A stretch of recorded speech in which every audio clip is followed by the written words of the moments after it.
Swans.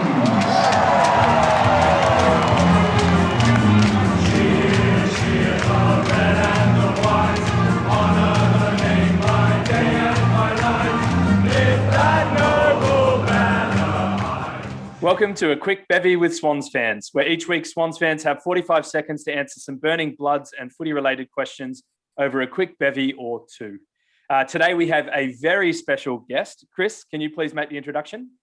Sure, Will, Noddy, thank you very much. We're very happy to introduce a fantastic guest for us. We've got a ex-Swan, 2012 Premiership winner, leader of the club, 2014 All-Australian, former assistant coach, the best small defender the Swans have and may ever see, number 40, Nick Smith himself. Nick, thank you for showing up to the podcast. Jeez, what a wrap. I'm happy to come every week with that kind of introduction. To be with you guys. Thanks for having me. Thanks so much, mate. Thank you. Right, so on behalf of all Swans fans, let us ask just a few Nick Smith specific questions before we get in today's regular format, if that's all right. Not a problem. Awesome. So, Nick, what have you been up to since retiring from AFL? Well, I initially got into the coaching side of things, but only wanted to do it part-time. I actually don't like the coaching industry. It's pretty fickle. You know, with a family, you have to move. There's always new players coming out of the game. And I just wanted to do something else. So did a bit of part-time coaching and did some work with the Swans Academy as well. And then I've sort of found my way into finance. Andrew Pridham, president of the footy club. He has a business, and I've fortunately been able to start working there along with Mike Pike, who was already there as well. Awesome. Thank you. That's great. So just a quick follow-up question there. In the academy, which you weren't, did you oversee any of Campbell and Goulden, or were they a bit different timing? No, definitely. I like to think I taught them everything they know, and as you've seen, they've been pretty handy this year. No, I did a lot of work with both Braden and Campbell, both Braden and Errol last year, and we can talk about it in a bit, but they've been exceptional this year, and I think it's just a testament to how good the academy is for the footy club. Definitely, and I'd say big thanks owing to you there, because those boys are ripping it up, aren't they? Really. All right, over to you, Chriso. Yeah, Nick, I would like to ask you, what is your greatest memory as a Swan? It's probably a bit of an obvious one, but 2012, winning that grand final, an absolute highlight. I still remember going into that game, so going against a forward line of Rioli, Franklin, Roughhead, Bruce, Gunston, and Brocklow. Wow. Yeah. Probably one of the best forward lines going around ever, maybe. So yeah, to go into that game and win it, and then the following week was quite a bit of fun. But having said that, I think I was lucky enough to play at a really good time at the Swans, played in over 20 finals and had some good success, a few disappointments as well, but played in a really good era. We thank you for your time, mate. It was a high point in my life. I don't know about you, Chris. Yeah, it was pretty massive. It was pretty massive. Yeah, but favourite, 2005 or 2012? I think 12 for me. Yeah. And we're not just saying that because you're on the podcast, mate, but 5 was obviously massive because of the drought breaker, but something about 12, just the game, it was epic. And the end, and I don't know. How about you, Chris? I'm 12, I think. Yeah, I think 12 was just, it was really, they both ended so brilliantly. I think they're both amazing. Like, how do you separate, which is your favorite kid? I mean, you can't say it, can you? Like, I think that's really comes down to, I think they're both just sit in your memory forever. Like, you know exactly where you were, you know how you're feeling at the time. Like, yeah. Can't say enough about them. You'll know when we get Leo Barry on, we'll be like, oh, how good was 05? Oh, is that? Yeah. There you go. Sneaky buggers. All right, next question, Nick, if it's cool. Who is the best Swans player you've ever played with? And who's the best non-Swans player you've ever played with? It'd definitely be Goodsy or Buddy as the best player. Both very different players. I think if you're one-on-one in the goal square, I think Buddy would be a better player. Yeah. Maybe up the ground in the ruck and that kind of thing, Goodsy. So impossible to split, but I think those two are a fair bit ahead of the rest. Yeah. Wow. Yeah. And so does does that include Buddy as the best non-Swan for his time at the Hawks, or Yeah, by technicality? He'd have to be, he'd have to be the best player I played against as well, I think. Yeah. I remember him doing stuff, and I'd actually be playing on guys, and they were like, "How did he just do that?" Like, they talk to him in the game, yeah. Oh, like on the field, like between the players?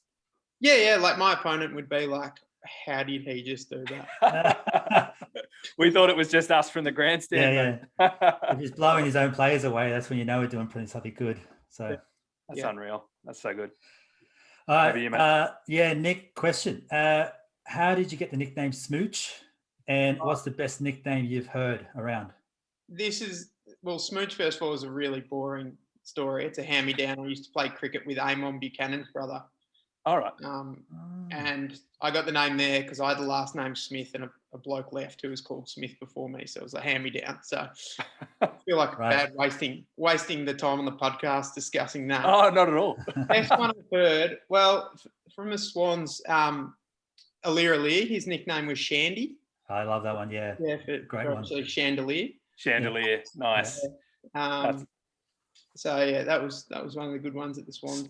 So was his theme song that song chandelier, like swinging from the chandelier? Yeah, that would have been rad. So yeah, every time he comes into the change room, there's that song blaring, and just like, oh, baller. Nick Foster, a little while ago, he wasn't happy with his nickname Fozzie, and he started just getting everyone to call him Moose because he liked.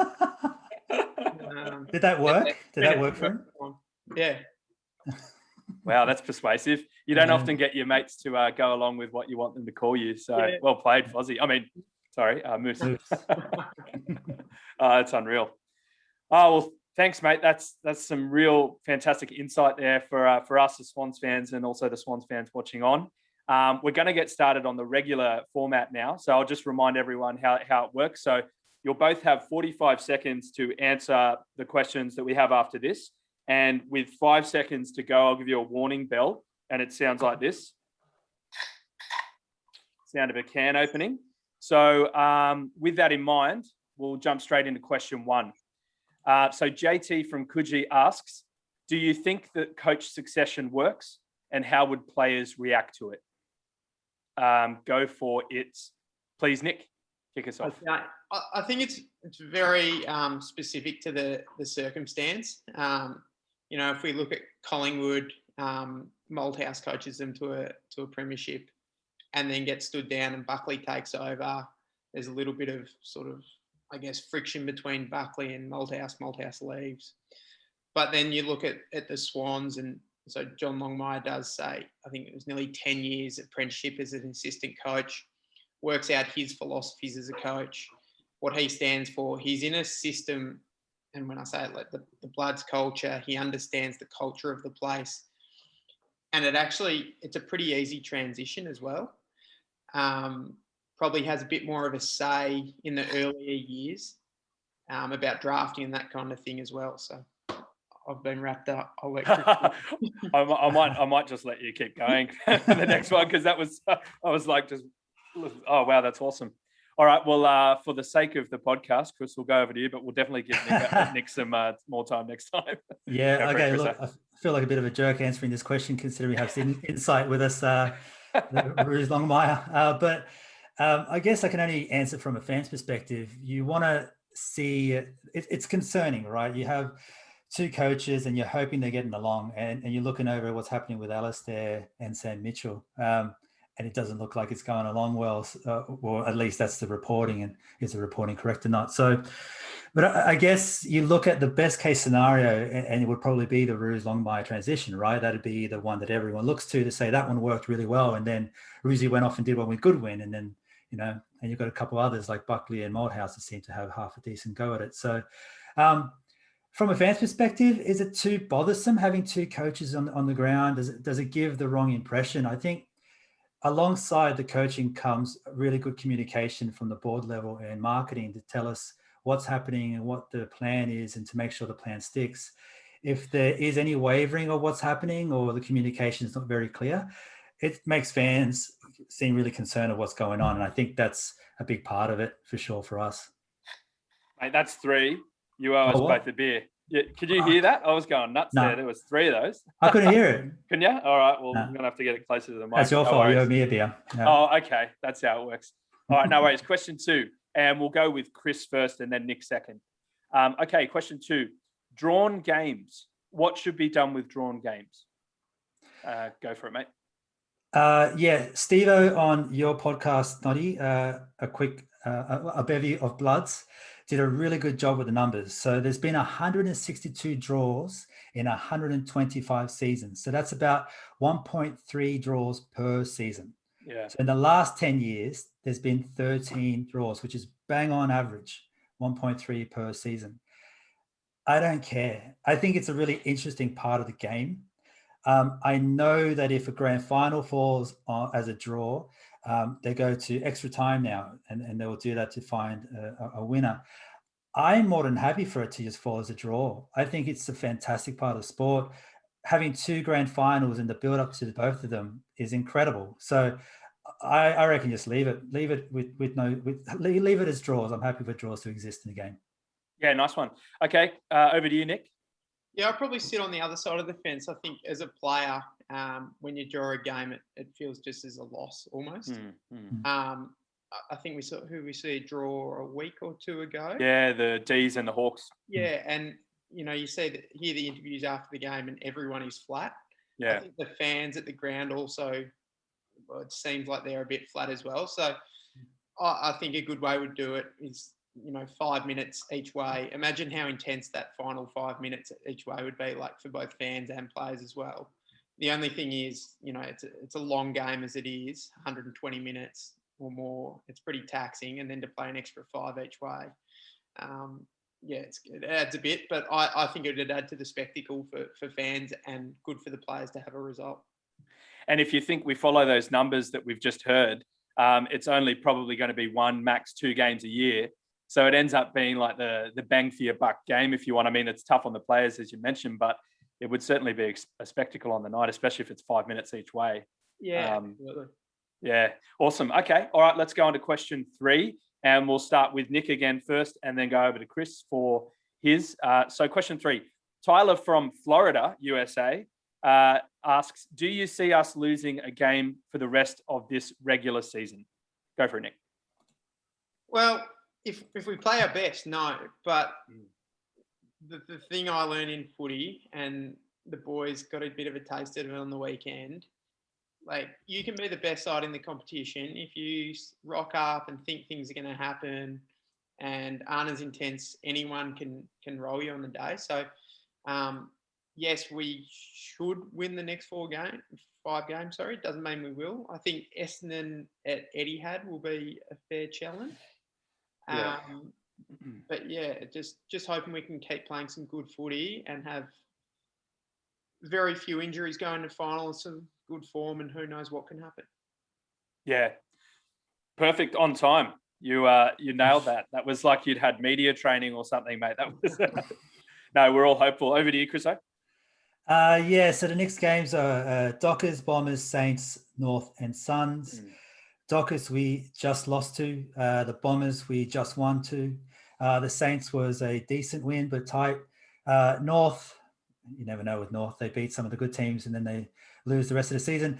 And the Suns did a number on us when we met up with them. So I think the fact that we're fighting for top 4 now is a big difference. I think I wouldn't have put so much pressure and emphasis on those next 5 games. Just to be in the finals is fantastic, but the fact that we have an opening for top 4 tells me that the boys are going to be going hard. So we can beat all of those teams. We have the ability to. So he's hoping we do. Whether we do or not, look, I'm happy to be in the finals. I'm happy to be competing. Let's just get us there and get on from that point.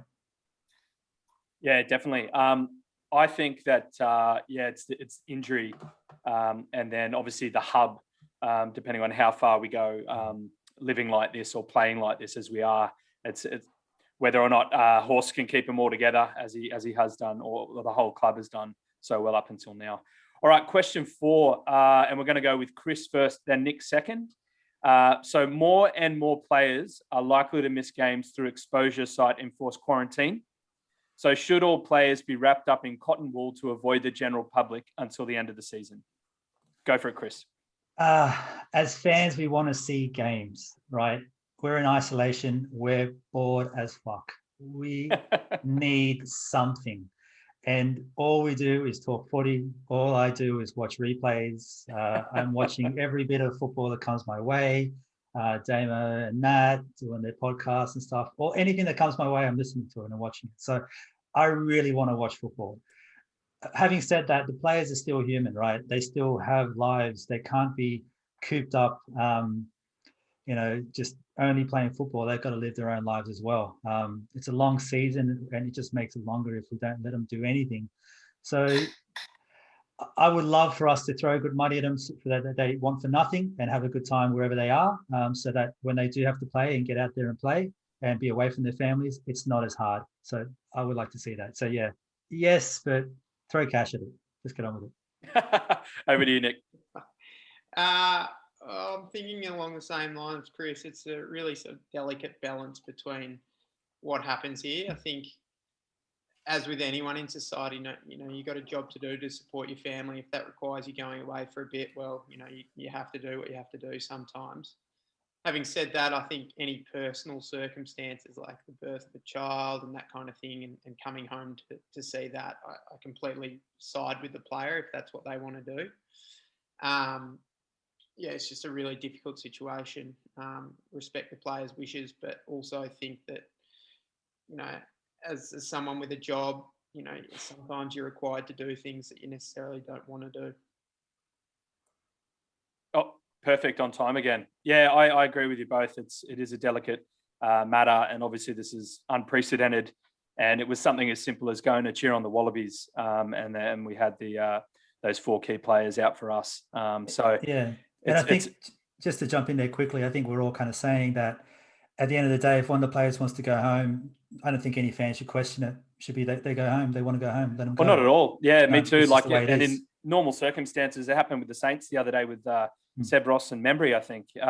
They both elected to go home for the birth of their kids. And I mean, I 100% support that. So it sort of falls into a similar sort of theme as that. Obviously different because it's the pandemic. But awesome. Okay, well, that's it for today. A massive thanks to our special guest, 2012 Premiership defender Nick Smith, aka Smooch. And a big shout out to JT and Tyler for the questions. Keep those questions coming. Wherever you are, wherever you see or watch this podcast or listen to it, make sure you reach out to us on the social media pages and send over those questions. You don't know who's going to answer them. And remember, if you enjoyed this but find yourself craving even more Swannies content, make sure to check out A Bevy of Bloods, in which another mate, Steve-O, and I have a long-form discussion where we review the Swans' last game, preview the Swans' next game, and have a bit of a chat about footy too. You can find us on Spotify or wherever you listen to your podcasts, as well as on our socials at A Bevy of Bloods. And lastly, Nick, thank you so much for joining up. You're a legend. Always one of our favorites, and countless other Swans will be no doubt so happy to see you back on some form of medium, saying hello to the other Swans fans. So cheers. Cheers, guys. Thanks for having me. Thanks so much, mate. Until next time, up the Bloods. And can you, Swanee?